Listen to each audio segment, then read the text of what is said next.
안녕하세요. 반갑습니다. 비트코인 뉴스 팡입니다. 2020년 1월 12일 비트코인 뉴스 전해드리도록 하겠습니다. 여러분들 도움이 되신다면 좋아요, 구독, 댓글 달아주시면 감사하겠습니다. 투자에 관련된 정보도 참고사항일 뿐이고 조언이 아닙니다. 투자하실 때 여러분들 스스로 꼭 판단하시고 결정하시길 바라겠습니다. 자, 우선은 지금 펀드 스트랩 관련된 보고서가 나왔다고 하는데요. 2020년도 암호화폐 전망을 내놨는데 지금 비트코인 투자 수익률이 100%가 넘을 것이다라고 전망을 하고 있다고 합니다. 그 자세한 내역들을 같이 한번 볼 텐데 어, 지금 전반적으로 그 내용들 같이 정리하기 전에 한번 다른 기사들도 같이 먼저 제목들을 알려드리도록 하겠습니다. 지금 1년 이상 비트코인 지갑 속에 잠든 개수만 1070만 개가 넘고요. 전체 60%에 달한다는 소식도 있고요. 그리고 비트코인 SV가 50% 폭등했다라는 소식입니다.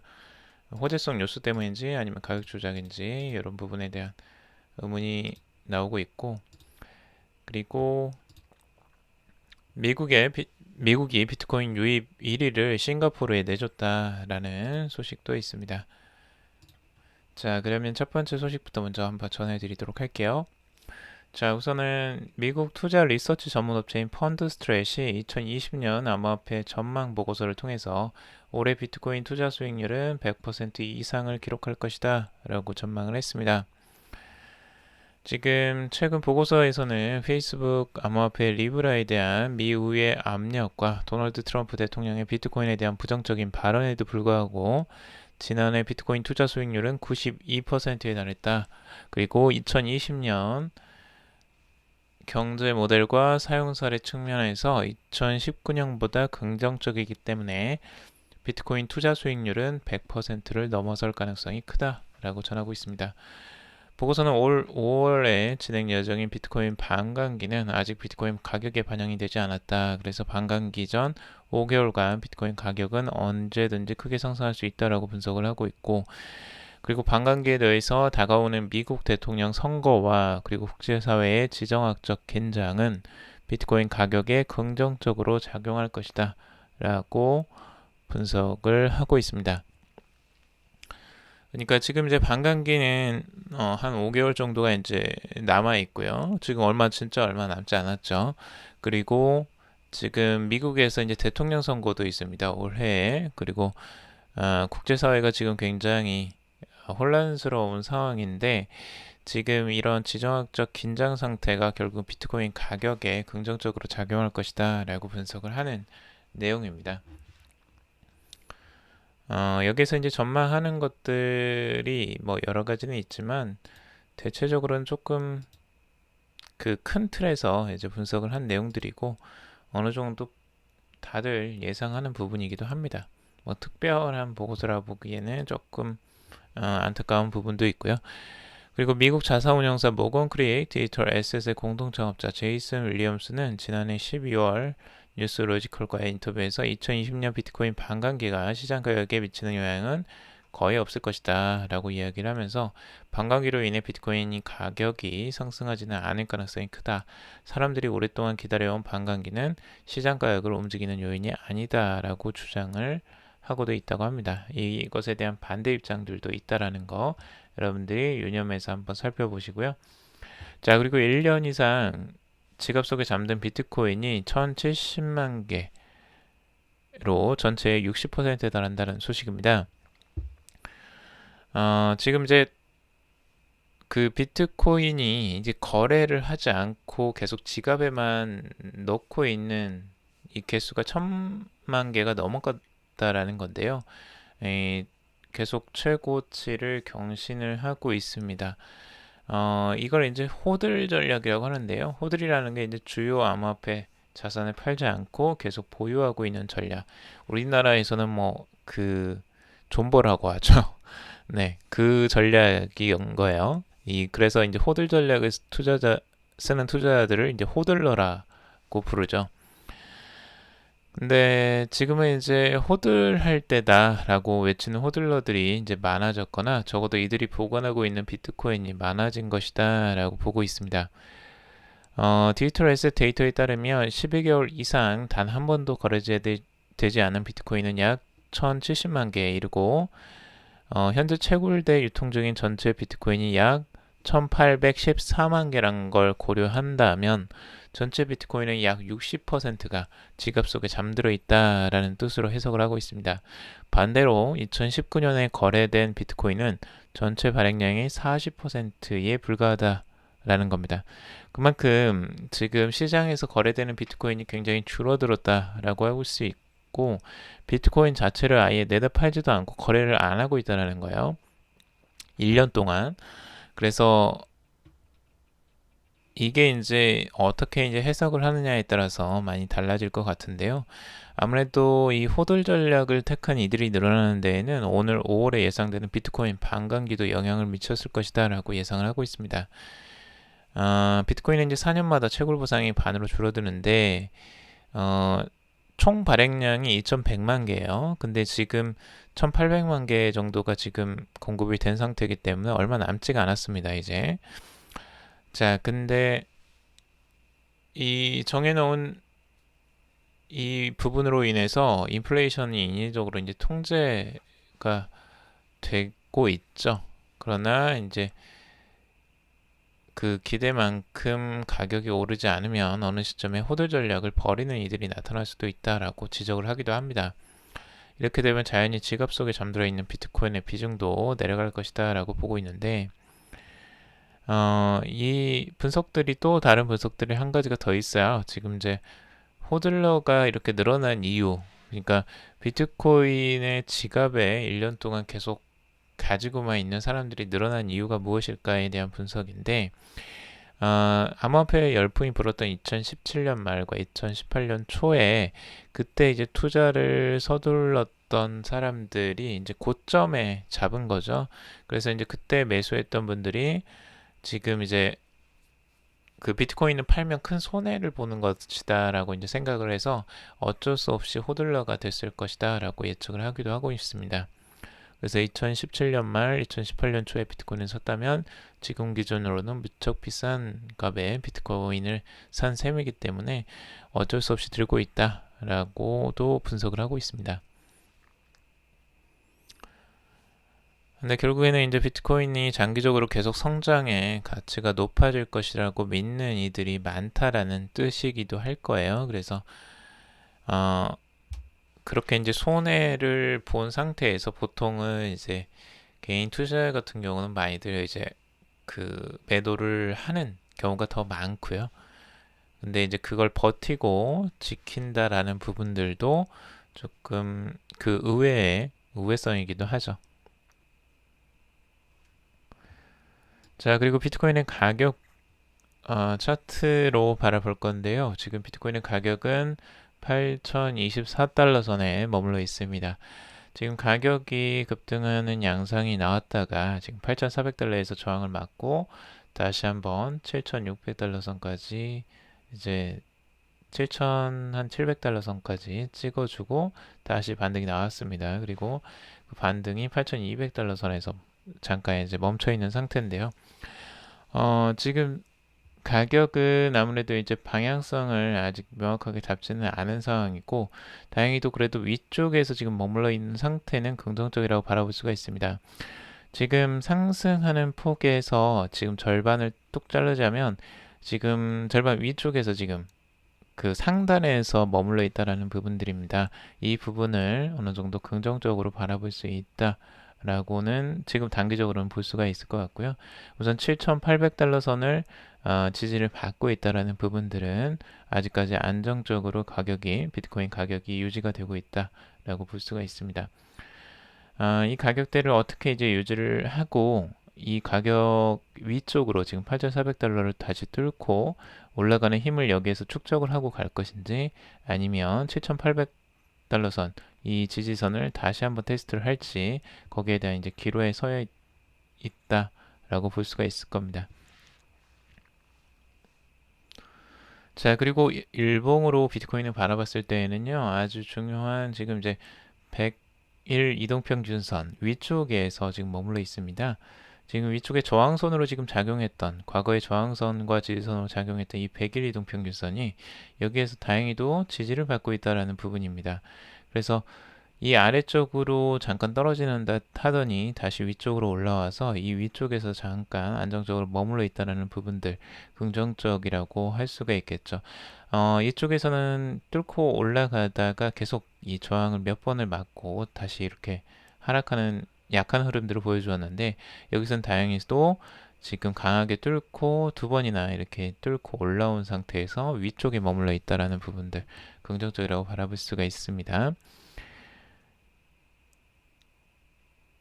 자, 그리고 주봉상으로 바라봤을 때도요, 지금, 어, 위쪽에서 머물러 있습니다. 과거에 지금 이렇게 하락이 크게 나왔던 이 장대 음봉이 나왔죠. 근데 이 장대 음봉을 다시 한번 이 절반을 넘어서는 이 주봉이 지금 출현을 하고 있습니다. 그래서 이 주봉이 완성이 여기서 이제 끝난다면 긍정적으로 바라볼 수는 있을 것 같아요. 주봉상으로 바라볼 때에도 지금 전체적으로 돌리는 흐름들을 지금 만들어내는 초기 트렌드가 바뀌는 현상을 지금 여기서 만들어내는 거기 때문에 중요하다고 볼 수가 있고, 그리고 이 그 강한 장대 음봉이 나왔던 그 절반 이상을 지금 뚫고 올라가는 형태입니다. 그래서 이 위쪽에서 지금 마무리를 짓게 된다면 앞으로의 추세를 바꾸는데 아주 초기 시작점으로는 딱 좋은 차트가 완성이 되는 형태인 것 같습니다. 그래서 전체적으로는 지금 차트가 지금 돌아서는 부분들을 살짝 나오고 있죠. 그래서 지금 50주 이동평균선하고 100주 이동평균선도 지금 내려오면서 살짝 방향이 이제 수평으로 지금 변환되고 있습니다. 이 위쪽에서 계속 머문다면 이 방향성이 위쪽으로 꺾여 올라갈 가능성이 있고요. 당연히 50주 이동평균선은 계속 상향 쪽으로 계속 위쪽으로 올라갈 가능성들 염두에 두고 봐야 될 것 같습니다. 지금 골든크로스가 일어나고 얼마 안 있어서 이런 이제 방향성이 위쪽으로 트는 모습들 지금으로서는 긍정적인 모습이라고 볼 수가 있습니다. 자, 그리고 알렉스 클레이의 지금 암호화폐 분석인데요. 암호화폐 분석에서 여기에서 이제 상단으로 가는 어센딩 채널을 보고 있습니다. 그래서 이 상단의 방향성을 계속 가고 있고 이 방향성 안에서 지금 가두어져 있는데 위쪽 아래쪽을 계속 테스트하면서 지금 이런 식으로 상승을 하고 있다. 그래서 앞으로도 추가적인 상승세를 내다보고 있습니다. 그래서 8,150달러 8,165달러 그리고 8,280달러 그 다음에 8,378달러 선까지 1차, 2차, 3차 타겟을 지금 놔두고 있습니다.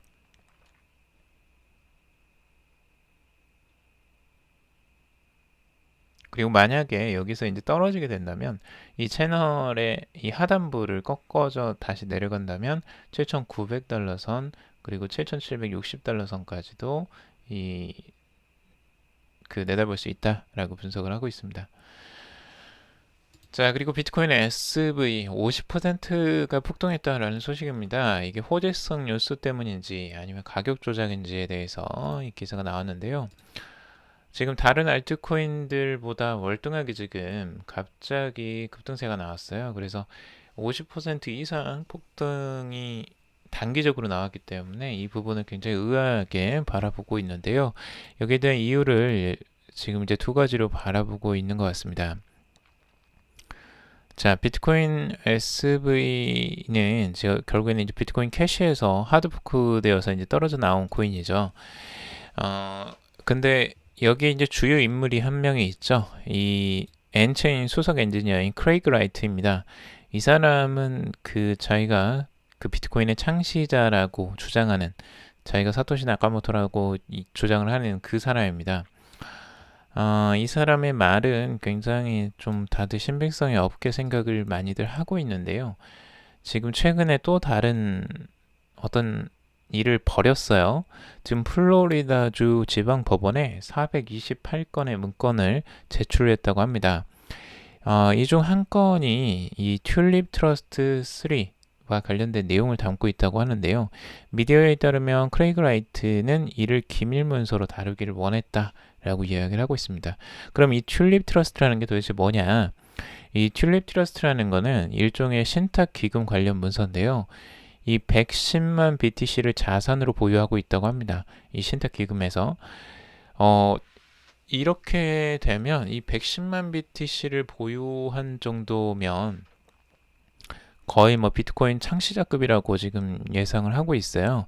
이런 규모의 비트코인을 자산으로 보유하는 게 현실적으로는 불가능하기 때문에 이 자산을 만약 그 크레이그 라이트가 관련 문서를 통해서 자신이 가지고 있다는 걸 증명을 한다면 이 자신이 비트코인의 창시자라는 걸 증명할 수 있는 핵심 증거가 될 것이다 라고도 이야기를 하고 있습니다. 자, 그런데 이게 이제 어떻게 한번 생각을 해보면 이상하지 않나요? 그러니까 만약에 진짜 크레이그 라이트가 이 튤립 트러스트 3에 관련된 일종의 이제 신탁기금 관련해서 자기의 이제 그 보유권을 주장할 수 있다면 직접적으로 그거를 증명을 하겠죠. 자, 지금 크레이그 라이트가 자신이 비트코인은 창시자라고 주장을 한 사람이잖아요.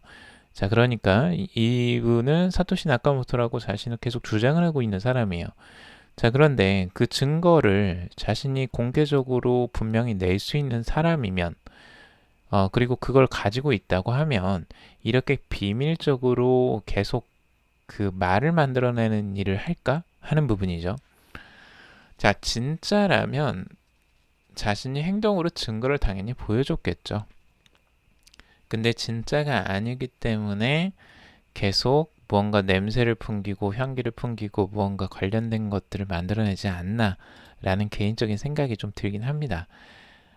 진짜와 가짜를 구분할 때 그 사람의 행동을 보고 그리고 그 직접적인 증거를 보면 되는데 증거가 있음에도 불구하고 이렇게 계속 뒤에서 그 이야기를 만들어낸다? 이런 거는 실체적으로 자신이 그걸 그 사람이 아니라는 걸 이야기하고 싶을 때면 모르겠고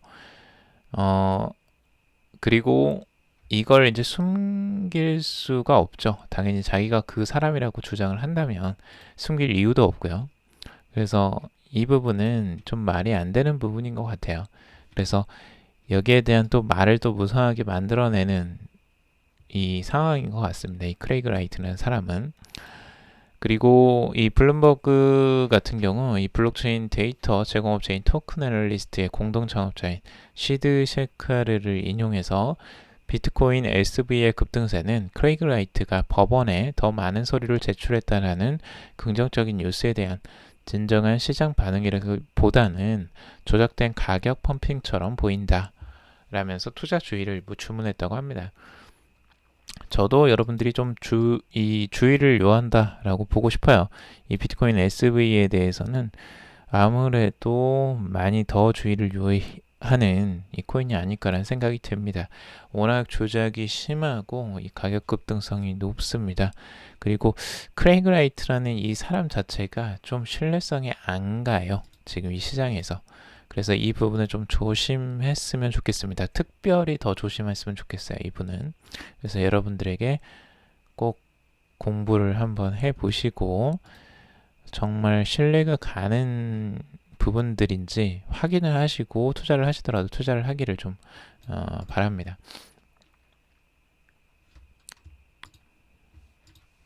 자, 그리고 비트메인 미국 텍사스 채굴장 건설 계획을 철회한다 라는 소식인데요. 비트메인이 미국 텍사스에 세계 최대의 암호화폐 채굴장을 건설하던 계획을 가지고 있었는데 이 계획을 취소한다는 소식입니다. 비트메인은 지난 10월에 미국 채굴 기업 DMG 블록체인 솔루션과 협력을 했고요. 미국 텍사스의 33,000에이커의 대지에 300메가와트급 세계 최대 채굴장 건설 계획을 발표했지만 채산성 악화와 운영 비효율성을 이유로 계획을 취소했다라고 하고 있습니다. 텍사스 채굴장에는 현재 약 1000대의 채굴장비가 가동되고 있는 것으로 알려지고 있는데, 아무래도 지금 이 부분들 이 비트메인에서 텍사스 채굴장을 건설 계획을 처리하는 부분들은 이번에 이제 경영권 다툼과도 또 연결성이 있을 수도 있을 것 같고요. 어느 정도 지금 비트메인에서 그리고 구조조정을 지금 하고 있잖아요. 그래서 인력의 절반을 지금 다 구조조정을 하려고 하는 상황이기 때문에 아무래도 자금력 악화 같은 것들도 또 영향을 미쳤을 것으로 보여집니다.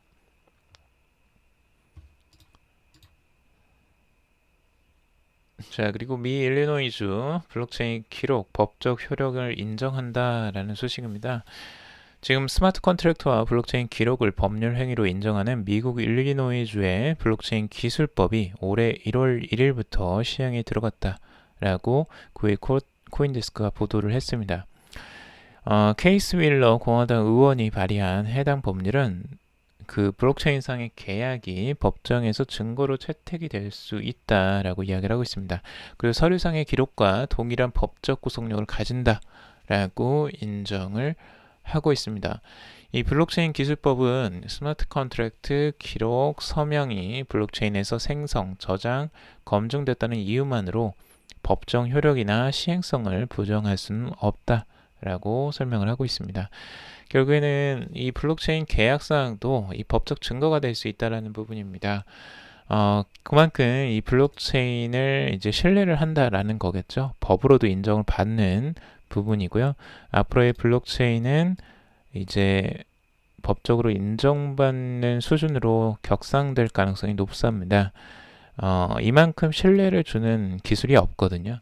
그래서 제가 봐도 블록체인은 그만큼 이 사람들에게 믿음을 줄 수 있는 그런 기술이 될 것 같고요. 아마 이거는 미국 전역으로 퍼져갈 가능성들이 높아 보이고, 그리고 전체적으로 보자면 우리나라, 전 세계적으로도 영향을 미칠 것으로 보여집니다. 아무튼 국가에서 봤을 때 이 암호화폐는 어느 정도 좀 부정적인 입장들이 많이 있긴 합니다. 지금 현재에는. 그래도 이 블록체인에 대해서는 대부분의 국가들이 우호적인 자세를 조금씩 취하고 있어요. 그래서 이런 부분들을 보면 이 블록체인 기술법 같은 것들이 앞으로는 전 세계적으로 퍼지지 않을까 생각이 듭니다. 자, 그리고 미국 비트코인 유입 1위를 싱가포르에 내줬다라는 소식입니다.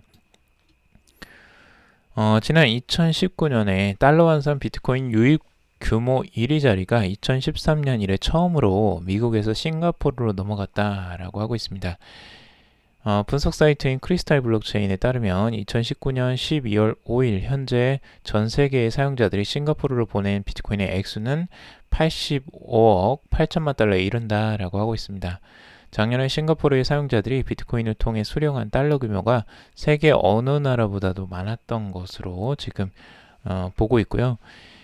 크리스탈 블록체인 데이터에 따르면 미국은 2014년에서 2018년까지 1위 자리를 차지해 왔고, 작년에 수령한 비트코인은 74만 6천만 달러에 그쳐서 2위로 밀려났다라고 하고 있습니다. 결국엔 싱가포르가 지금 미국을 누르고 비트코인 유입 비트코인 액수로 가장 그 높은 나라가 돼버렸습니다. 그만큼 싱가포르는 미국에 비할 정도가 안 되죠. 그 경제적 규모나 교역량으로 봐서도 도저히 이게 그 차이가 어마어마하게 나는 나라인데, 싱가포르가 이 비트코인의 액수를 이만큼 가져올 수 있었던 것은 그 규제에 대한 부분이 아무래도 클 수밖에 없어 보입니다. 그래서 싱가포르가 아무래도 이 부분에 대해서는 규제의 명확성이나 조금 더 그 미국보다는 유한 제스처를 좀 취했기 때문에 이게 가능하지 않았나라는 생각이 들고요.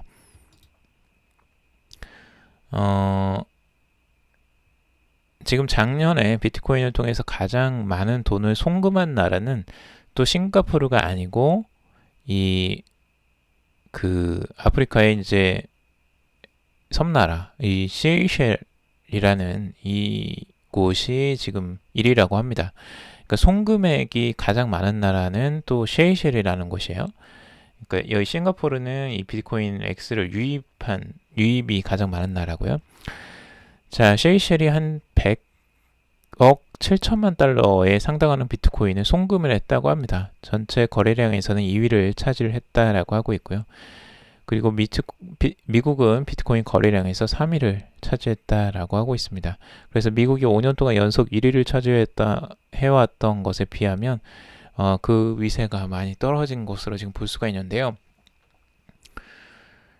세이셸도 뭐 결국엔 규제 때문이죠. 규제 때문에 그런 거고, 지금 비트맥스의 호스트 사이트가 지금 이 세이셸에 있습니다. 그래서 이 규제가 가장 좀 완화된 곳이기 때문에 여기에 본부를 두고 지금 여기에서 이제 비트코인 송금을 지금 진행하지 않았나라고 보여집니다.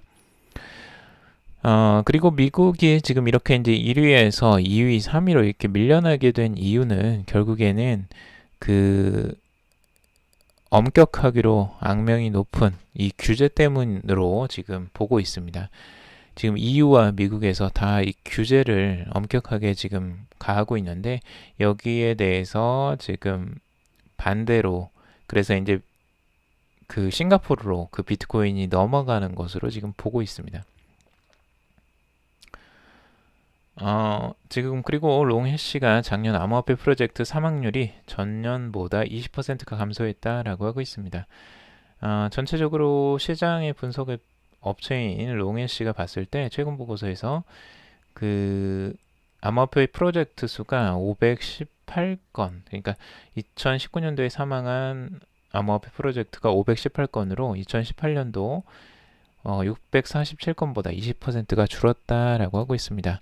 이렇게 이제 암호화폐 사망률이 줄어드는 이유는 전체적으로는 그만큼 그 암호화폐에 대한 그 기술적으로 조금 더 향상이 일어나지 않았느냐라고 분석을 하고 있습니다. 아무래도 2018년도에는 누구나 막 다 들어왔던 시장이고 투자가 막 이루어놨던 그 시세였기 때문에 그 영향을 받았다라고 보여지고 있고 2019년도에는 아무래도 시장 자체가 많이 그때보다는 투자 유입금도 적어지고 그 많이 걸러졌죠. 그래서 프로젝트 자체가 이제 좀 더 건전해지는 양상으로 바뀌는 것으로 보여지고 있습니다. 자, 오늘 여기까지 정리를 해봤습니다. 여러분들 도움이 되셨길 바라고요. 도움이 되셨다면 좋아요, 구독, 댓글 달아주시면 감사하겠습니다. 투자에 관련된 정보들은 참고사항일 뿐이고 조언이 아닙니다. 투자하실 때 여러분들 스스로 꼭 판단하시고 결정하시길 바라겠습니다. 오늘도 방송 들어주셔서 정말 감사합니다.